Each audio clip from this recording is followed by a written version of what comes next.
Hello, কেমন আছো সবাই? চলো আজকে চলে এলাম একটা গল্প নিয়ে আমার স্টোরি টেলিং এপিসোডের।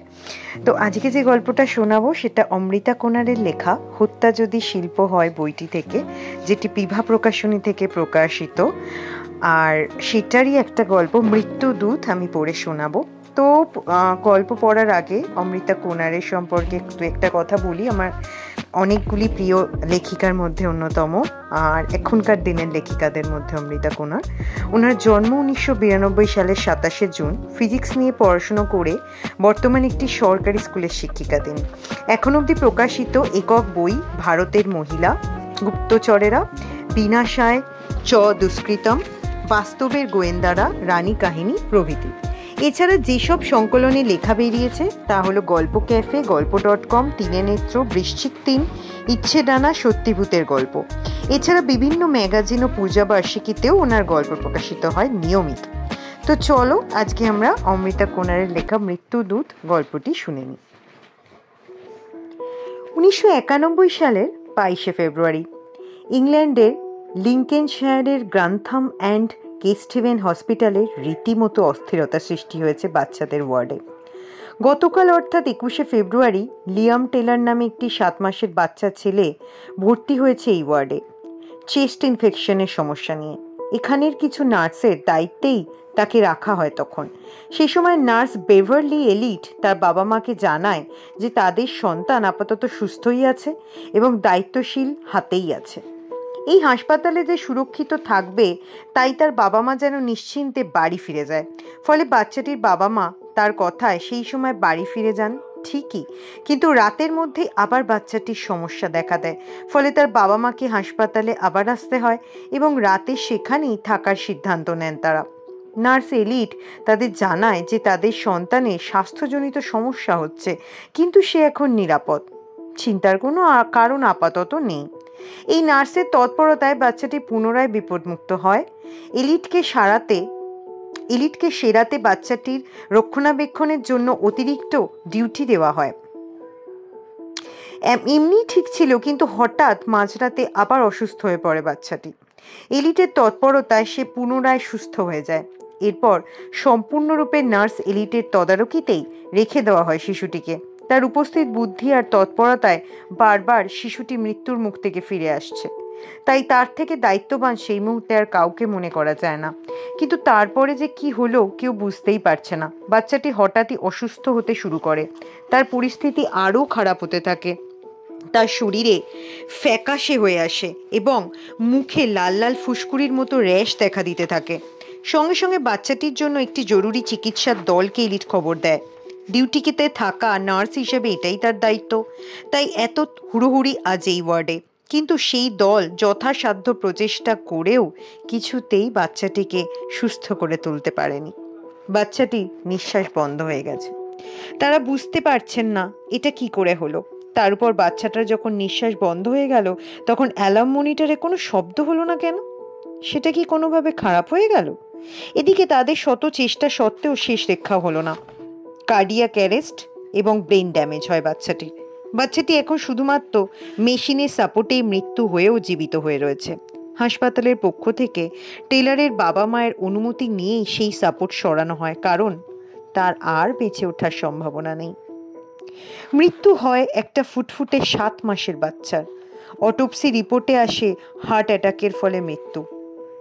এই ঘটনার কদিন পরই প্রায় 2 সপ্তাহ পর 5 মার্চ এই হাসপাতালে ভর্তি হয় বছর 11 টিমোথি হার্ডউইক। বাচ্চাটি মৃগী রোগের সমস্যা। এই বাচ্চাটিকেও নার্স এলিটের তদারকিতে রাখা হয়, কিন্তু খুব অদ্ভুতভাবেই তার শারীরিক অবস্থার অবনতি ঘটতে থাকে। এলিট খুব দায়িত্বশীল নার্স, সকলেই জানে। সে আবার খবর দেয় জরুরি চিকিৎসক দলকে, যার মধ্যে একজন শিশুরোগ বিশেষজ্ঞও ছিলেন। কিন্তু তারা এসে বাচ্চাটির পালস খুঁজে পায় না, আর অদ্ভুতভাবে বাচ্চাটির শরীর নীল হয়ে যেতে থাকে। তারা বুঝতে পারে না হঠাৎ করে এমন নীল শরীর হয়ে যেতে চলেছে কেন। তারা বুঝতে পারে না কি হয়েছে বাচ্চাটির। এই টিমের অনেক চেষ্টা সত্ত্বেও তারা কিছুতেই 11 বছরের টিমোথির প্রাণ বাঁচাতে পারল না। তারা দেখল নার্স এলিট করুণ মুখে দাঁড়িয়ে আছে, যেন সে অনেক চেয়েছিল তার দায়িত্বে থাকা শিশুটি বেঁচে যাক, কিন্তু হলো না। ডাক্তার এবং অন্য নার্সরা এলিটকে বোঝায় যে সময় মতোই তার যথাসাধ্য চেষ্টা করেছে, কিন্তু এক্ষেত্রে কারো কিছু করার ছিল না। অটোপসি করা হলো শিশুটির, কিন্তু মৃত্যুর আসল কারণ কিছুই বুঝতে না পারায় বাচ্চাটির মৃগীরোগী দায়ী হয়ে গেল এক্ষেত্রে। টিমোথির আগেই 3 মার্চ এই হাসপাতালে ভর্তি হয় এক বছর বয়সের একটি শিশু, কেলি ডেসমন্ড। তার চেস্ট ইনফেকশনের কিছু সমস্যা হয়েছিল, যদিও বাচ্চাটি প্রায় সুস্থই হয়ে উঠেছিল, কিন্তু 5 দিন পর অর্থাৎ 8ই মার্চ হঠাৎ সে অসুস্থ হয়ে পড়ে কার্ডিয়াক অ্যারেস্টের জন্য। অদ্ভুত ব্যাপার, প্রায় সুস্থ হয়ে আসে একটি বাচ্চার হঠাৎ করে কার্ডিয়াক অ্যারেস্ট। এই বাচ্চাটিকে কিছুক্ষণ আগেই রাখা হয়েছিল নার্স এলিটের তদারকিতে। এতদিন তো সুস্থই ছিল, হঠাৎ করে কি করে এমন মারাত্মকভাবে অসুস্থ হয়ে পড়লো শিশুটি? এই নিয়ে দ্বন্দ্বে পড়ে যায় চিকিৎসকের দল। তাদের অনেক চেষ্টা সত্ত্বেও বাচ্চাটির শারীরিক পরিস্থিতির কোনো উন্নতি হয় না। ফলে হাসপাতাল কর্তৃপক্ষ বাধ্য হয়ে তাকে নটিংহামের হাসপাতালে পাঠায়। নটিংহাম হাসপাতালের ফিজিশিয়ানরা বাচ্চাটির পরীক্ষা করতে গিয়ে অদ্ভুত কিছু জিনিস লক্ষ্য করলেন। বাচ্চাটির বগলের কাছে একটা অদ্ভুত ফুটো, আর তার পাশেই একটা ফুলে যাওয়া অংশ এয়ার বাবেলের মতো। বিষয়টিতে তাদের একটু খটকা লাগলেও তারা ধারণা করে নেয় কোনো কারণে ভুলভাবে ইনজেকশন দেওয়ার ফলে এমনটা হয়েছে। অতএব এই খটকা তাদের সন্দেহে পরিণত হলো না। কিন্তু কিছু সময় এই খটকাগুলোই সন্দেহে পরিণত হওয়া উচিত, না হলে আরো বড় কোনো বিপদ ঘটে যেতে পারে। আর ঠিক সেটাই হলো। এই নটিংহামের হাসপাতাল থেকেই যদি এই সন্দেহের বশে তদন্ত শুরু হতো, তাহলে নিশ্চয়ই আরো কোনো নিষ্পাপ শিশুকে প্রাণ দিতে হতো না নার্স বেভারলি এলিটের জন্য।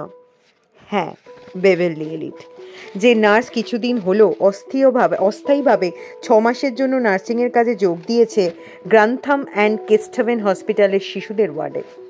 হাসপাতালের ডাক্তাররা মনে করছেন যার তৎপরতায় সঠিক সময়ে শিশুটিকে মৃত্যুর মুখ থেকে ফেরানো সম্ভব হলো, সেই বেভারলি এলিট। এখানে এসেই সে শুরু করে দিয়েছে তার হত্যালীলা।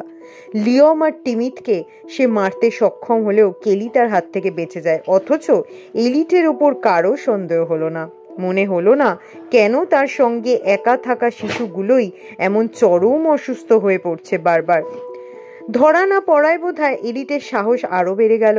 সে আরো বাচ্চাদের বানাতে থাকলো তার শিকার। এরপর তার শিকার হয় 5 মাসের একটি শিশু, পল ক্র্যাম্পটন।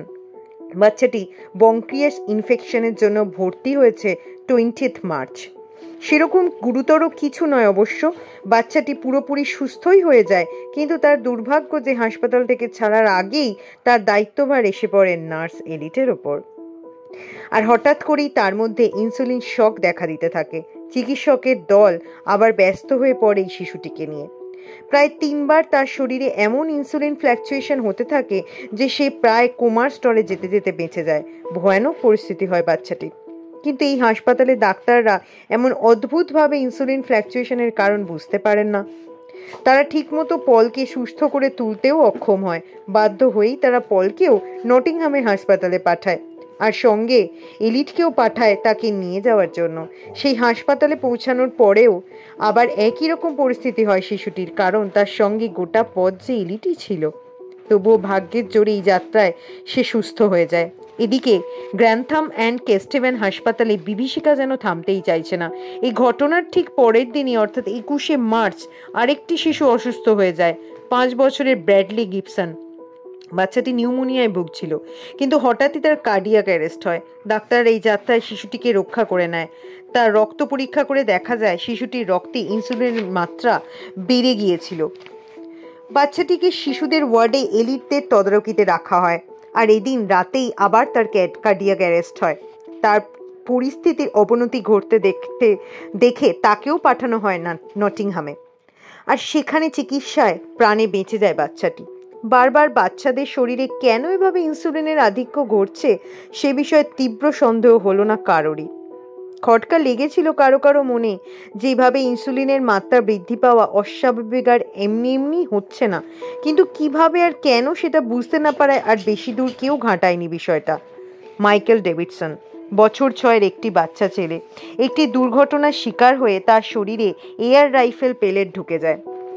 সেটা অপারেশন করাতেই বাচ্চাটিকে ভর্তি করা হয় গ্রান্থামের এই হাসপাতালে। অপারেশন ভালোভাবে হতেই বাচ্চাটি সুস্থ হয়ে যায়, কিন্তু পোস্ট অপারেটিভ কেয়ারের জন্য তাকে তো অপারেশনের পরও কিছুদিন থাকতে হবে হাসপাতালে, তাই তাকে শিশুদের ওয়ার্ডে দেওয়া হয়। আর দুর্ভাগ্যবশত সেখানে এলিট আছে। যথারীতি বাচ্চাটির হাতে ক্যানুলার মাধ্যমে ইনসুলিন ইনজেক্ট করতে থাকে এলিট। তার ফল হিসেবে শিশুটির সাইনাসিস হয়ে যায়। তবে সঠিক সময় চিকিৎসার জন্য আর অন্য ডাক্তারদের তৎপরতায় শিশুটি বেঁচে যায়। এখানেও শেষ নয়, এর পরের দিনই অর্থাৎ 22শে মার্চ শিশুদের ওয়ার্ডে রাখা হয় 2 বছর বয়সী ইকহাং চ্যান হয়ে যায় এলিটের পরের শিকার। এই শিশুটিকেও নটিংহামে পাঠানো হয়। সেখানে ডাক্তারেরা তার স্কালে কিছু ফ্র্যাকচার দেখতে পায়। তারা ভাবে এটা কোনোভাবে পড়ে যাওয়ার কারণেই হয়েছে। আর আবারও তাদের সন্দেহ হয় না। এলিট চেষ্টা করে চলেছে শিশুগুলোকে হত্যা করতে, কিন্তু দুজনকে মারার পরে আর কিছুতেই সে তার কাজে সফল হতে পারছে না। এইবার সে তার নতুন শিকার হিসেবে বেছে নিল যমজ দুটি বাচ্চাকে, কেটি ফিলিপস আর বেকি ফিলিপস, মাত্র 2 মাস বয়সের বাচ্চা দুটোর। প্রিম্যাচিওর ডেলিভারির জন্যই তাদের অবজারভেশনে রাখা হয়েছে। এদের মধ্যে বেকির হঠাৎ করেই গ্যাস্ট্রো এন্টারাইটিস ধরা পড়ে। তাকে 1 এপ্রিল সেই ওয়ার্ডে পাঠানো হয় যেখানে এলিট আছে। 2 দিন পরেই এলিট বলে যে বেকির হাইপোগ্লাইসেমিয়া দেখা দিয়েছে। যদিও কেটির মতো বেকিকেও তার মা বাড়ি নিয়ে যায়, কিন্তু বাড়িতে আসার পর তার খিঁচুনি দেখা দেয়। যন্ত্রণায় ছটফট করতে থাকে বাচ্চাটি, কাঁদতে থাকে সে। ডাক্তার ডাকতেই জানা যায় বাচ্চাটির পেটের যন্ত্রণা হচ্ছে, যার ফলে সে এমন করছে। রাতে বেকির বাবা মা তাকে নিজেদের কাছেই রেখে পাহারা দেয়, কিন্তু রাতেই যন্ত্রণা সহ্য করতে না পেরে ছোট প্রাণটি চলে যায়। বেকির অটোপসি হলেও প্যাথোলজিস্টরা মৃত্যুর কারণ কিছুই বুঝতে পারেনি। তারা ভেবেছে এটা কট ডেথ, অর্থাৎ হঠাৎ করেই ইনফ্যান্ট ডেথ হয়েছে বাচ্চাটির। কিন্তু কেউ বুঝতেও পারলো না যে এটা আসলে ইনসুলিনের ওভারডোজের ফলে হয়েছে। একটি সন্তানের মৃত্যুতে ওই দম্পতি ভীষণই শোকার্ত ভীত হয়ে পড়ে। তারা ভাবে যখন বেকিকে বাড়ি না আনলেই ভালো হতো। তাই সাবধানতার জন্য তারা কেটিকেও পুনরায় নিয়ে আসে হাসপাতালে, আর এটাই তাদের চরম ভুল হয়ে যায়। কেটির দায়িত্বও এসে পড়ে এলিটের ওপর। কেটি পুরোপুরি সুস্থই ছিল, কিন্তু হঠাৎই কেটি অসুস্থ হয়ে পড়ে। তার শ্বাসকষ্টজনিত সমস্যা দেখা যেতে থাকে। ডাক্তাররা এসে দেখে কেটির নিঃশ্বাস বন্ধ হয়ে গেছে। তারা দ্রুত তাকে সারিয়ে তোলার প্রচেষ্টা করতে থাকে এবং কেটির শ্বাস প্রশ্বাস আবার স্বাভাবিক হয়। কিন্তু 2 দিন পরেই আবার একই সমস্যায় আক্রান্ত হয় কেটি। আর এবার আর অত সহজ হয় না বিষয়টা। কেটির ফুসফুস কোলাপস করে যেতে থাকে। কেটির অবস্থা ডাক্তারদের কপালে চিন্তার ভাঁজ ফেলে দেয়। তারা দ্রুত কেটিকেও পাঠানোর ব্যবস্থা করে নটিংহামে। নটিংহাম পৌঁছাতেই কেটির চিকিৎসা শুরু হয়। সেখানে ডাক্তাররা তার চিকিৎসা করতে গিয়েই দেখে মাত্র 2 মাস বয়সী এই বাচ্চা মেয়েটার পাঁজরের 5টা হাড় ভাঙা এবং অক্সিজেনের প্রবল মাত্রায় অভাবের জন্যই ব্রেন ড্যামেজের সমস্যাও দেখা দেয়। মেয়েটি প্রাণে বেঁচে যায় এ যাত্রায় নটিংহামের ডাক্তারদের চিকিৎসায়, কিন্তু বেঁচে গেলেও তার নানা রকম শারীরিক সমস্যা চিরসঙ্গী হয়ে গেল। আংশিক প্যারালাইসিস আর আংশিক অন্ধত্ব হয়ে গেল তার চিরজীবনের অসুখ। আর কেটির মা ভাবলো মেয়েটা প্রাণটা তো বেঁচে গেল। আর সব সম্ভব হলো সঠিক সময়ে এই নার্স এলিট ডাক্তারদের খবর দিয়েছিল বলে। সে নার্স এলিটকে হতে বলে তারই মেয়ের আর এক মা গডমাদার। হায় রে, সে যদি জানতো যে তার মেয়ে সুস্থই ছিল, বরং তার মেয়ের শরীরে যেটুকু অসুস্থতা সব ওই নার্সের জন্যই, তাহলে হয়তো এই নার্স এলিটকেই সে পুলিশে দিত। সে এটাও জানলো না যে তার আরেক সন্তানকে ওই নার্সই হত্যা করেছে। ইতিমধ্যে এলিট আরও 4টে বাচ্চাকে তার শিকার বানিয়ে ফেলেছে। তবে তারা প্রাণে বেঁচে গেছে। কিন্তু আর কতদিন এভাবে লোকচক্ষুর আড়ালে অসহায় শিশুদের মারতে থাকবে এলিট? সব কিছুরই তো এক না একদিন শেষ লেখা থাকে, তাই না? এলিটের পাপও ধরা পড়ল শেষে। ক্লেয়ার পেক মাত্র 15 মাসের একটি শিশু। আস্থামার সমস্যা আছে তার, অতএব ব্রিডিং টিউব তার প্রয়োজন। শিশুটি মোটামুটি সুস্থই ছিল, কিন্তু কয়েক মিনিটের জন্য এলিটের কাছে রাখার পরেই সে অসুস্থ হয়ে যায়। তার হার্ট অ্যাটাক হয়। ডাক্তাররা যথাসাধ্য চেষ্টা করে বাঁচিয়ে তোলে বাচ্চাটিকে, কিন্তু আবার তাকে যখন এলিটের কাছে একা রাখা হয় তখন আবার তার দ্বিতীয় অ্যাটাক হয়। এইবার আর ডাক্তাররা তাকে বাঁচাতে পারে না। অটোপসিতেও বিশেষ কিছু ধরা পড়ে না, কিন্তু এইবার হাসপাতাল কর্তৃপক্ষ নড়ে চড়ে বসে।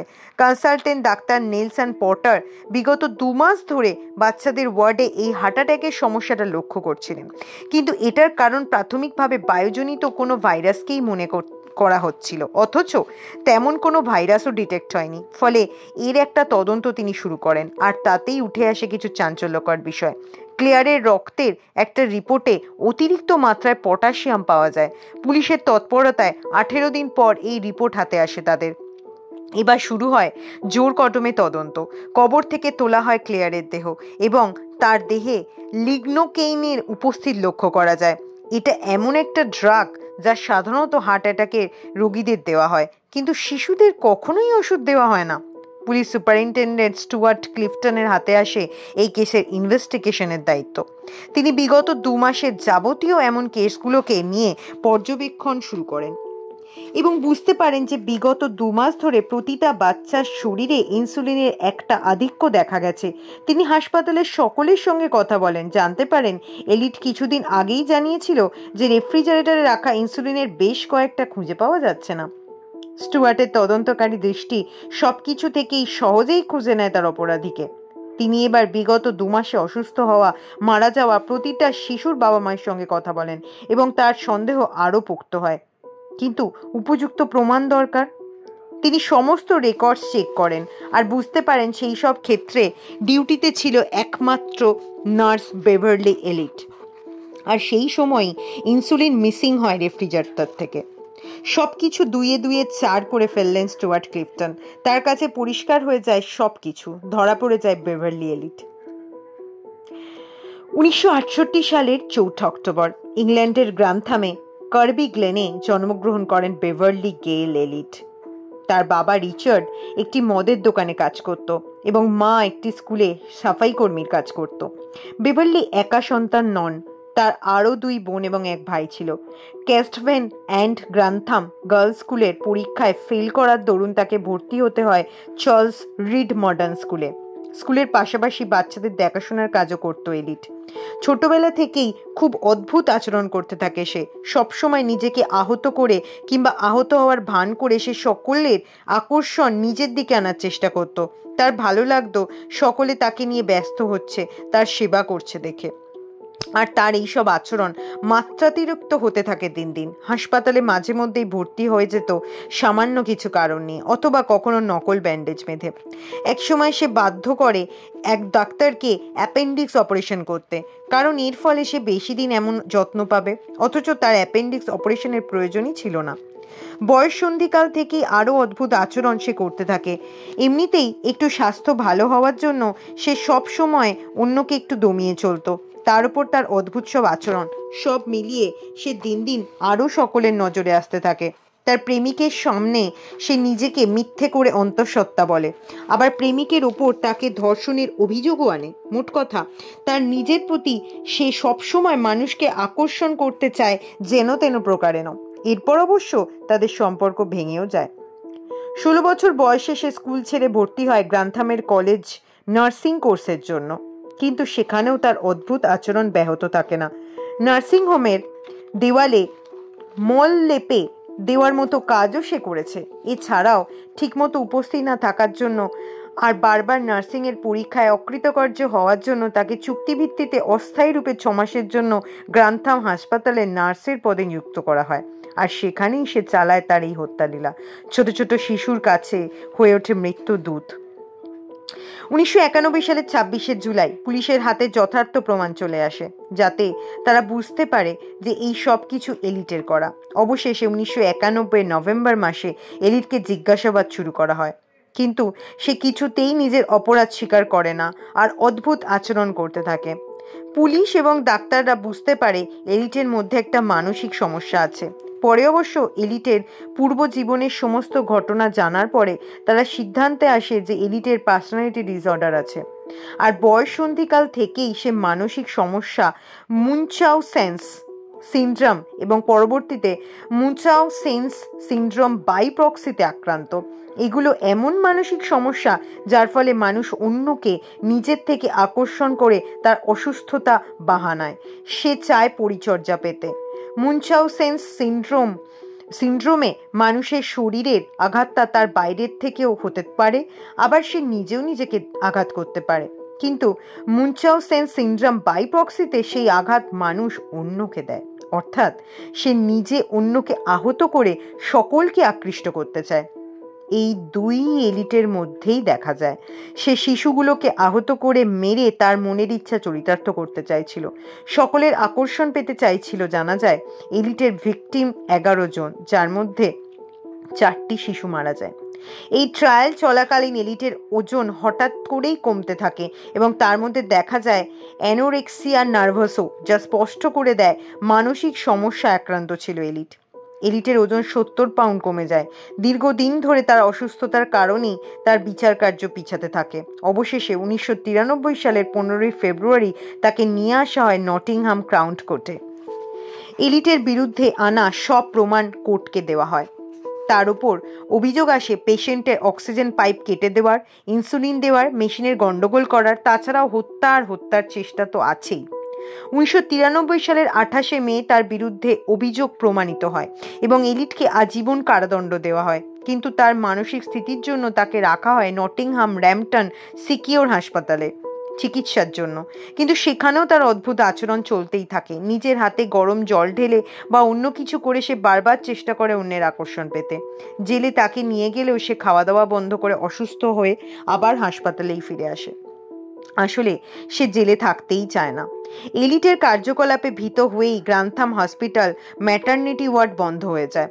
এলিটের ভিকটিমদের মধ্যে সব থেকে খারাপ অবস্থায় যে বেঁচে আছে, অর্থাৎ কেটি, তাকে লিঙ্কনশায়ারের স্বাস্থ্য দপ্তরের তরফ থেকে 2.125 পাউন্ড অর্থ পুরস্কার দেওয়া হয় 1999 সালে তার চিকিৎসা এবং সারা জীবনের দায়ভারের জন্য।